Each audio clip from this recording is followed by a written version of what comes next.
Hi, welcome to Loft 801. My name is Diego, and today I'm talking about a Minecraft movie. Full disclosure, when I saw the first announcement for this movie, I was the biggest hater. I thought this movie was going to be the biggest piece of dog. A big part of that hate was the animation style and the casting. I loved Jack Black in the 2000s, but over the last few years, his humor has just not landed for me. However, now that I've seen this movie, while I think it objectively sucks, I can happily say that I surprisingly like this movie a lot more than I expected.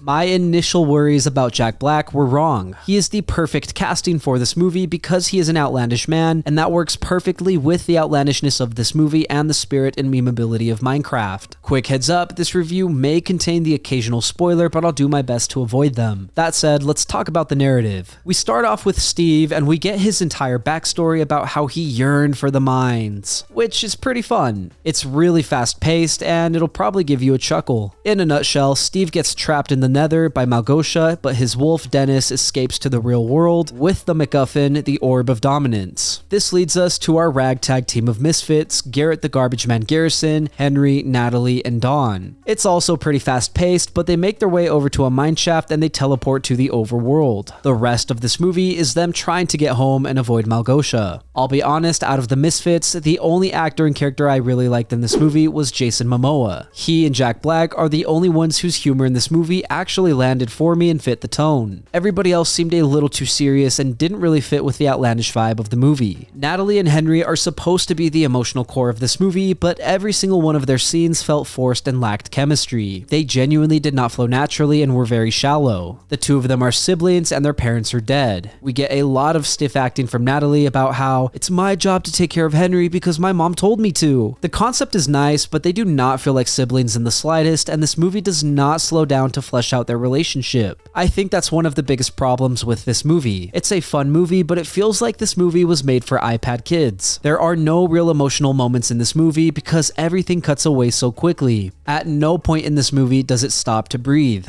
This movie is almost the antithesis of what made Minecraft so fun to play in the first place. Minecraft has a signature chill vibe. It's a calm game even when there's danger from zombies, endermen, skeletons, and spiders. It's an ambient, emotional, nostalgic, and timeless game in so many ways. It's cozy and serene. If you factor in the multiplayer and the modding, then sure, things get insane. But vanilla Minecraft isn't that. Another thing that makes Minecraft so beloved is the creative freedom and exploration. Minecraft is a blank canvas. If you want to build a floating city powered by redstone, you can do that. If you want to build a working computer inside the game, you can do that. If you want to explore a new cave system, mineshaft, or ocean monument, you can do that. There is so much to unpack and imagine in this game. And that's where this movie really falls flat. I don't think this movie does a good job of capturing the magic that is Minecraft. There are some moments where you get glimpses of that, but as a whole, this movie doesn't tie that creativity aspect into the story. There's one scene pretty early on where Henry builds a tower to help the gang avoid zombies, and I enjoyed that imaginative element. Unfortunately, that was the only imaginative scene like that in the movie. Everything else in this movie is pure memeability and fan service. Don't get me wrong, I love the fan service, but objectively, it's not enough to carry a movie. I love the flint and steel, chicken jockey, redstone chicken farm, and so much more, but it's because I was a Minecraft nerd. If you're a parent with no Minecraft experience and you're taking your kids to see this movie, I'm sure they'll have a great time, but you on the other hand might think this is a pile of dog. A lot of the fun factor in this movie is propped up by the fan service. I mentioned at the start of my review that I wasn't sure about the animation. Truthfully, I think it works really well and I didn't have any complaints about it. However, despite liking Jack Black and Jason Momoa in this movie, I don't think there should have been any live actors. My biggest reason for saying that is that their inclusion makes it obvious that this movie is 100% green screen and CGI. Alright, maybe it was 99% green screen, but still, nothing feels real and it all looks like it was shot in a 15 by 15 foot green room. That said, the upside to the green screen and the CGI is that this movie doesn't have to take itself seriously. Like classic Bollywood movies, physics don't matter and that certainly adds to the humor. However, my personal preference would have been a fully CGI movie like the Super Mario Bros. Movie. I only want to talk about 2 more things, the soundtrack and Jennifer Coolidge. I love that the soundtrack included the original music by C418. Anytime I hear that theme song, it physically puts me at ease and floods me with heartfelt memories of playing this game as a kid. I miss the nights where I could stay up late and build castles with my brother. In addition to the nostalgic tracks, there are also several original numbers in this movie by Jack Black. I know this sounds a little contradictory to what I previously said about loving the peaceful ambience of Minecraft, but since this movie completely steered away from that and felt like energy drinks on steroids, I think Jack Black's singing works in this movie. This movie commits to being chaotic, and once I realized and accepted that, this movie became much more enjoyable for me. On a not so enjoyable note, I don't think Jennifer Coolidge was needed in this movie. Like a lot of the Misfits, she's forced into this movie for adult humor, but I don't think it works well in what is definitely a children's movie. She talks about divorcing her husband for being boring, and I don't think that's a message that children should hear or a message that should be promoted at all.